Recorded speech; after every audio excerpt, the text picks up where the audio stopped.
So, DJ, thanks so much for joining us today on the Rubin Special. I'm Josh Rubin here in New York with Douglas Elliman. We have my good friend DJ Dellasala from St. Augustine, Florida, with Ancient City Real Estate. DJ and his wife Lindsay started their own firm a few years back. DJ, tell us a little bit about your shop and your focus, average sales price, etc. All right. Thanks for having me, Josh. Yeah, Been in the business since 2006. Met Lindsay in 2012. In 2013, her and I decided to start our own boutique brokerage, and Ancient City Real Estate was formed. nice. So we tried to go down the traditional path, and then a few years later, went to a Tom Ferry event and quickly learned that hey, we want to do the team model. So Right. 2016, we hired our first team agent and have been building that more of a focus over the past several years. So last year we closed 460. This year we're pacing for about 750. Average price point is $280,000. Yep. So having to do a lot of transactions to get to the volume, but should crack a little over 200 million this year. Wow. Awesome. I mean, that's an amazing number of transactions. Tell us a little bit about your systems and what you have in place, because that's a lot of volume for a team your size. Yeah. So as far as, we are working a lot with buyers here and, very much online focused on lead generation. And so every day we're focused on getting new opportunities and working old opportunities, and just dedicated prospecting hours that, from 9 to 11, that we, have always started this team and just stayed with that. I know some people we'll stick with it for a little bit, but we've just been steady and steady and steady on what works, and the prospecting, time blocking, showing properties, continuing to have the opportunities flowing in, has just been incredible. So just been focused on that, on doing what works. I think we've found in a buy, it's kind of like a seller's market, but if you can get the buyers that are moving to Florida, because we live, I have an office in Jacksonville and St. Augustine, so we cover about 100 miles north and south. And as you know, people are moving to Florida every single day, and lots of them. So we just focus on those people coming from local, from out of state, and it's just really worked well for our niche. Sure. So are you finding that most of your buyers are second home owners? Not necessarily. I would say about 10 to 15% are secondary home. It's people that are coming down that are retiring here and actually staying here. And then I would say another 30 to 40% are first time home buyers. And then everywhere in between, we have a good industry. We have a tourism industry, which supports a lot of things here in St. Augustine, but a big IT banking up in Jacksonville, and then we also have two bases up there for military. So we have a lot of influx of people constantly moving here. Got it. And what are you seeing as far as investors in this market in particular? I mean, is there an influx? Has that activity sort of quieted down over the last couple of months? Well, as you know, investors are popping up everywhere now. The vetted Now, the investors that have been in the market here for a long time have stayed in the market, but just so many people with the, prior to COVID, with the economy we were having, has definitely, raised property values, and here quite substantially, as it has everywhere in the United States. But so as far as the flipping market, hasn't been really much here, but as far as like long-term investment and short-term rentals here, being on a beach town, have definitely been pretty positive. Yeah. And you brought up the idea of COVID, and obviously that's impacting all of us. Florida is one of the states, if I'm not mistaken, that has recently started to reopen. Is that right?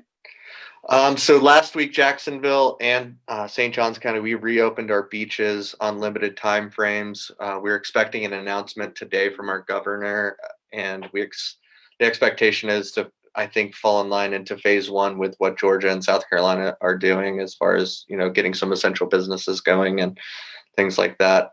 Because tourism obviously a huge part in Florida. We're taking quite a beating right now, so as is everybody, but it's been pretty tough here. And a lot of friends that own restaurants and just depend on it a lot. And we'll see what happens.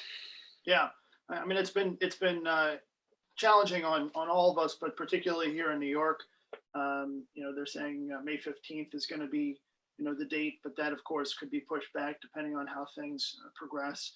Obviously, here in New York, we're all living closer together, and in the outer boroughs, which have been hardest hit, a lot of families have been more impacted because we're seeing multi-generational family living with, the parents living with the kids, and even though the kids are adults, either in the same apartment or in multi-family living. So we're seeing the virus, travel a little bit more rapidly because of that lifestyle. But I'm also speaking to people who are just living in apartments who have been impacted by it. Absolutely. A lot of people had it, a few weeks ago. Really, sort of in early March, people were saying that they had symptoms, and some of them were tested, some of them weren't tested, but they're pretty confident that they had it. So, DJ, earlier you mentioned keeping the leads going. So can you talk to us a little bit about specifically what lead generation methods you're using? Is it, if it's online leads, is it realtor.com? Is it Zillow? Is it prospecting? Is it circle dialing? Okay, yeah, absolutely. So we are heavy on Zillow. We are they've been a great partner to us for a long time. So we've continued to expand with them. I do also do, Google pay-per-clicks and some realtor.com. Realtor.com also has been a great partner, but so really online portal generated leads, and not, so my team does not do any sort of door knocking, prospecting, not even, with the capacity of leads, a volume that we have coming in, no open houses. So really relying on the people coming in, and they stay really busy. And through this COVID crisis have, actually fortunately been able to keep continuing to have the opportunity still coming in. Now, obviously people are on different, on where they are when they're coming, but right. Surprisingly, I've also been being able to write some deals up and kind of keep the momentum going, because we're on a really good path in the spring market of just a crazy year. So Sure. And how are things looking for you in terms of the ancient team in sort of July and February before the coronavirus and COVID kind of set in? meaning like on the trajectory? Yeah, how are you tracking sort of year over year? Year over year, we were up by almost 40%, and which was huge. And for us, we've been able to grow our business almost double every year, and through this, and just doubling down and doing what I said of just running plays that work all the time. But this year was definitely one of those years that we had our expectations on definitely growing by another 75%. It was exciting. And I was talking with Tom the other day, actually, and he asked me if, hey, do you plan on readjusting your goals? And with the amount of people that I think, and depending, obviously, there's a lot of variables now in place. Like we don't, what happens when we reopen. So if everything works out, and as an optimistic person that it should, I'm hoping as a goal of 750, we can still get very close to it. So I'm keeping down the path that we can still hit our goals for this year. Wow. So that's 750 units, meaning side by side. Yes, 750 transactions. And just remind me, how many members are on your team now? 23. Wow, that's incredible. So you're talking about getting each member of the team, each salesperson, up to somewhere in the 20 to 25 unit range. Yes. So my goal for our team is between 25 and 30 unit productivity per agent, which that's predominantly buy side deals. Correct. And that's again from Zillow, pay-per-click, Realtor. Realtor.com. Yep. Huh. That's wild. Congratulations. And you're expecting about $200 million in GCI from that. Yeah, and $200 million in sales volume out of that. $200 million in sales volume. Yeah, wish it was GCI. Well, you'll get there one day if you keep going on this trajectory. So that's admirable. What have been some of your challenges? Because I know that you and Lindsay came together when you did. You met in 2012, did you say? And then you decided Correct. to form this partnership and open your own brokerage in 2013. Um, obviously you guys have grown tremendously just in the last 7 years. What are some challenges sort of earlier on that you faced? So it's 2013 to 2015, let's say. So definitely when in the beginning, Lindsay and I both were still in production. And I think what I quickly learned that it was really hard to, have this goal of growing a team, but then also being able to service my clients well, because Yeah.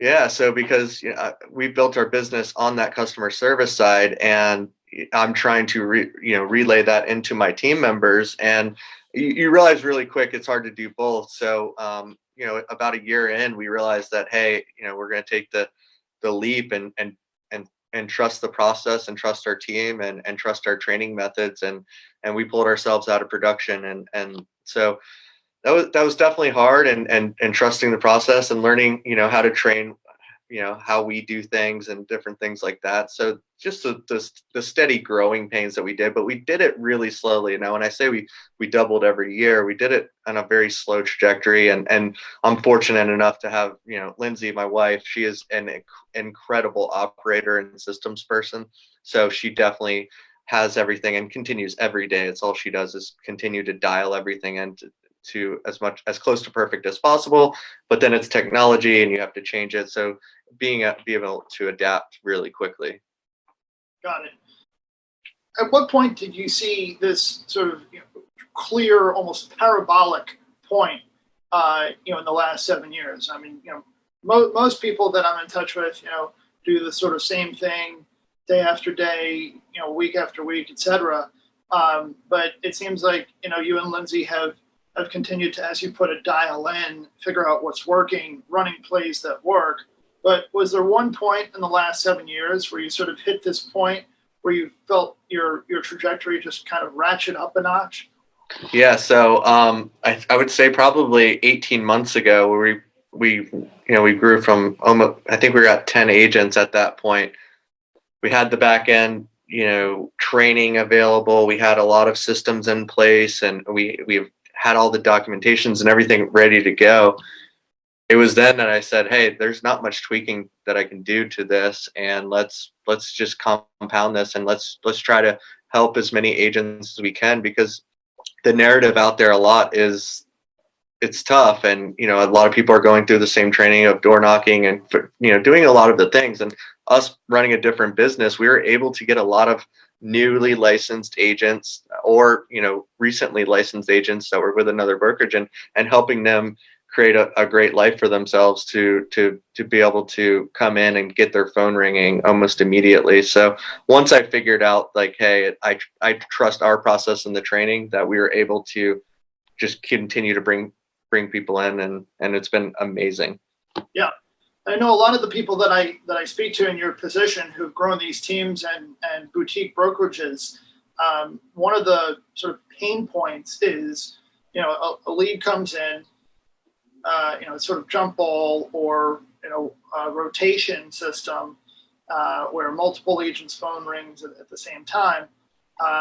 Somebody gets the lead and then doesn't follow up with it. So how do you determine what's happening with the lead once the phone rings?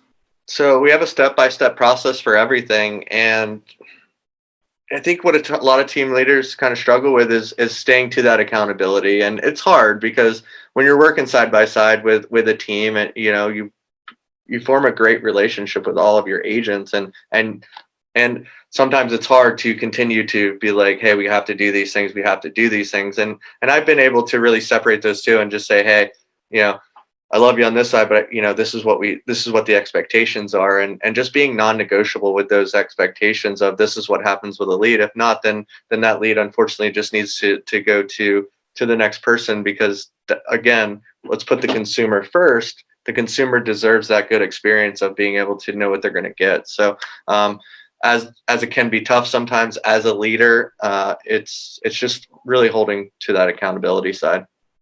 And you mentioned, making sure that the actions happen, that, everyone on the team lives up to your expectations because they're centered around the consumer coming first, which is, I think, a phenomenal philosophy. But DJ, can you walk us through those actions? Absolutely. So lead comes in, we have a system of 4 shifts throughout the day that people will, agents will be answering those leads, and they're broken up, through specific territories and zip codes that they live in and they're familiar with. But they're answering the phone right away. They're talking with that consumer. They're going through scripts, dialogues, and finding out where they are, and then placing them on the proper follow-up plan, depending on that person, whether it's an immediate appointment, or because we live in Florida, if they're coming in 3 months, of following up 2, 4, 6 weeks down the road. So we use Boomtown as a CRM. So there's to-dos on there. So we set a to-do, we set them up on a property search, and then we have a system of follow-up that just depending on where they are in their search. And how do you monitor those actions on the back end? You mentioned Boomtown being your CRM of choice, but let's say you as the leader, let's say you have Tom, who's an agent on your team. Tom gets a call from Mary through Zillow or one of your leads, pay per click or what have you. The lead comes in, and how do you monitor what? So part of that is Lindsay every morning can, with the capabilities of Boomtown, we're able to go on the back end, click on Tom, see, hey, this has been done, this hasn't been done. So it gives us a very quick snapshot of how many leads are or not properly kind of taken care of. So utilizing technology and using the data, and we're able to click on that and just kind of shoot Tom a text and be like, hey, why isn't this done? Or, sometimes you can't because of certain reasons, or they ask not to, and just being very, very, very transparent and also there for the agents as asking them questions, because typically there's a reason. Have you found that some of your agents aren't using the CRM, but they're still productive or still effective? No, unfortunately, we have to just go with it is kind of this model, and this is what works. So everyone's kind of on the same cadence on everything, just because of the spends on Zillow and these portals are very expensive. So I think just because of that, we have to make sure that it's done a certain way every time. Sure. You mentioned Zillow again, and I know that's sort of a core lead source for you. Zillow, of course, was in the news because with the volatility in the equity markets and uncertainty surrounding the pandemic, Zillow was initially shifting about a year or two ago to what we call the iBuyer. And so Zillow, along with Open Door, of course, was funded largely through SoftBank, but they both basically at the same time came out with an announcement that they were pulling back from the iBuyer model. And in fact, they were canceling the purchase agreements that they had with sellers on which they hadn't closed yet. So can you talk to us a little bit about that, its impact on your business leading up to the recent announcement, and what you think they might do going forward? Yeah, so the iBuyer, it wasn't in our in our region yet. So I read the same things that they were canceling. So I can specifically talk about Open Door here. We actually have a few and have closed a few since then. So what I think was happening is it was such a broad kind of thing that was going on, and everything was happening so fast that it was really hard to dial in market to market. So I think sometimes we can talk about a whole approach, but I can speak specifically for our market. They kept Open Door because Zillow not being here kept did continue to market their properties and sell them. So in the future, I think that they're going. I think the thought was to see what happens with home values and the demand, and I think the inventory and lack of inventory in a lot of markets that the iBuyer seems to be working really well in. I think that because of the inventory that we're not going to see a dip in prices where people thought. And I think that honestly now it might be a good time for iBuyer because people not wanting to go into people's houses or whatnot. And who knows, maybe it's level and it's the same, but we'll see, right? Yeah, so I just want to make sure that I'm understanding what you're saying. You're saying based on the uncertainty, it would be a good idea to be the iBuyer, right? And say, hey, Mr. and Mrs. Smith, I see that you want to sell your house. It's great. The fact of the matter is it needs some work. And so that work is going to cost us, let's say, $25,000. So we'll give you, let's say the market is for your house $189,000 less the $25,000. So that brings you down to about $164,000. And then, of course, you're not paying a commission, and then we need some buffers. So that brings us down to, call it $150,000, which we'll give you for your house that ordinarily would trade for $189,000 in its current condition. They'll take advantage of that uncertainty by coming in and saying, hey, that house that, we could get for 150 and do the improvements and sell it for 200. Now is a great time to be the buyer, do those improvements, and then come back on the market once the sky is clear and actually sell it for 2 or maybe even 210, 220. Not a little bit, but I don't think it's that. I think that the consumer over the last 4 weeks has changed. I think a lot of people are embracing the technology, and I think that the opportunities will kind of open up for the iBuyer because of that. That where people didn't know what Zoom was 4 weeks ago are all using Zoom. So now when you have an option to go online and possibly get a value for your home, I think it's going to benefit them of getting more at bats for sure. I think then it's going to be on the consumer and their situation. If you read what I read, I know a lot of people are possibly hating where they're living right now and probably can't wait to get out of it fast enough. So I think from an iBuyer standpoint, they're going to get more opportunities because more people are embracing the technology. I don't necessarily think it might fit more people because of their what they need to net.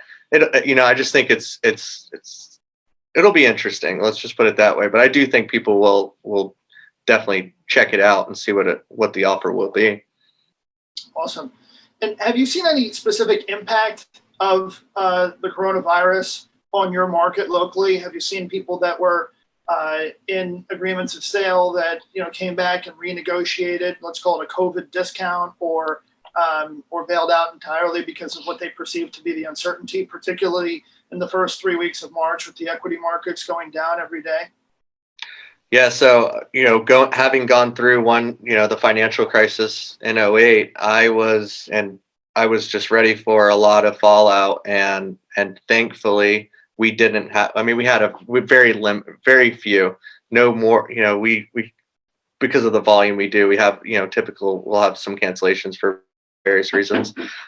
It did stall people coming down here. I mean, because so many people coming, and I was joking around with an agent. He's like, if a third of these people come that said they were going to buy in June and July and August, then I'm going to have like 20 or 30 pending at one time. So I think the pent up demand because we have kept moving as talking with everyone every day, keeping on the prospecting, and not necessarily prospecting, but checking in with them, keeping in front of their minds. So I think on the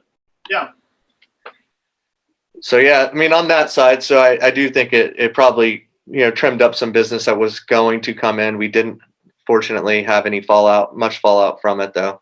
So that's great. No COVID discounts, so our pricing's held pretty steady. Huh.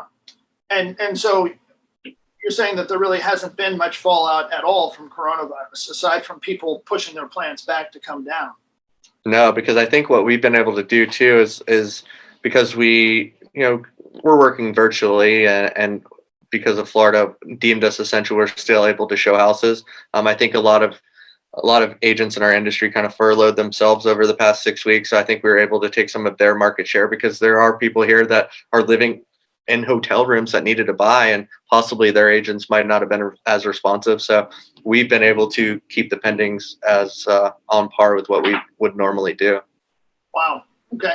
So it sounds like not quite at the rate that you're seeing in in January and February. Things slowed down a little bit, but historically, year over year, you've basically been neck and neck. Correct. That's interesting to hear, DJ, because I'm speaking to people in various regions around the country in this Rubin Special series, and it's refreshing to me to know that activity in the housing market is alive and well. So for our viewers here in New York who are thinking, oh boy, this is going to be sort of a mark-to-market situation like we saw in 2008 with corporate debt and a lot of restructuring in terms of housing, peak to trough in the better neighborhoods in Manhattan, we saw sort of a 20% discount. And so what you're saying and what other friends of ours are saying around the country is that activity is strong. And so that tells me that this may in fact be a V-shaped recovery. And so when we open back up, yes, there's going to be a lot of uncertainty, but just as Jonathan Miller said yesterday, he's one of the leading appraisers here in New York, often quoted by the Wall Street Journal and featured on CNBC. He and I both agreed that following 2001 and the attacks of September 11th, there was a lot of uncertainty, but bidding wars and tons of people at open houses returned virtually overnight. Once it was clear that the sky wasn't falling, everything was back to normal. We saw this surge in activity, and we were right back where we started. So that's almost what I'm forecasting here for our local market. Things are on pause because we simply cannot show apartments. A lot of buildings, there's a moratorium on showings and what they're deeming non-essential work, things like renovations. You buy an apartment, you might want to paint, you might want to refinish the floors, put a new kitchen or baths in. Some buildings you can't even move into. So, I'm thinking that once activity resumes, things are going to slowly return back to normal sometime between June, July, and August. And all those people who are on the sidelines, it's almost like a game of musical chairs. The music has stopped. Once it starts back up again, there may in fact not be enough chairs to go around. So people are going to be diving for that, one or two homes that actually fit their criteria. And we're going to take a cue from markets like St. Augustine and the surrounding region and be back to normal. I know Miami is a little bit sluggish, but, again, I think it's going to we're pretty much back to normal. And, people are pretty elastic, right? Right. And I think this has taught us all something, that there's nothing more important than home and what we have in our homes and what people might want in their homes that currently own. And if people were renting, being able to make it theirs, I just think it's definitely humbled us and taught us, hey, home's important, our family's important, and I do believe that it's going to have a V-shaped recovery because of that, and because of the uncertainty, I think, is hopefully coming to an end. Yeah, I couldn't agree with you more. DJ, one last question. There's a lot of talk about what it's like to work with a spouse, and some people feel, oh, I love my wife. I love it when we go on vacation. I love spending time with her, especially when we get away without the kids. You guys have the opportunity to get away without kids every day when you're in the office. But the dynamics of spending so much time with someone you love, obviously you're making different decisions at work than you are at home. How do you divide and conquer, and how do you manage that aspect of your lives? So we've started this way. I mean, and people sometimes think we're nuts. I mean, we eat lunch together. We kind of do it all together. We'll go on showings if we have an appointment. So we do spend a lot of time together. What I think from when we started, we weren't together at that time, but when we started, we focused on what we were good at. We really stayed in our own lanes, and I'm a driver, she's operations, and because of it's like the perfect yin to the yang, and it's we're both obsessed with the same things. We both love real estate. We both love helping people, and together with that, it's almost just, it would be almost weird for us not to do it together. And people, sometimes it works really well, but because of I think our different ways and different views and different things we like to do, it's just worked amazingly. Wow.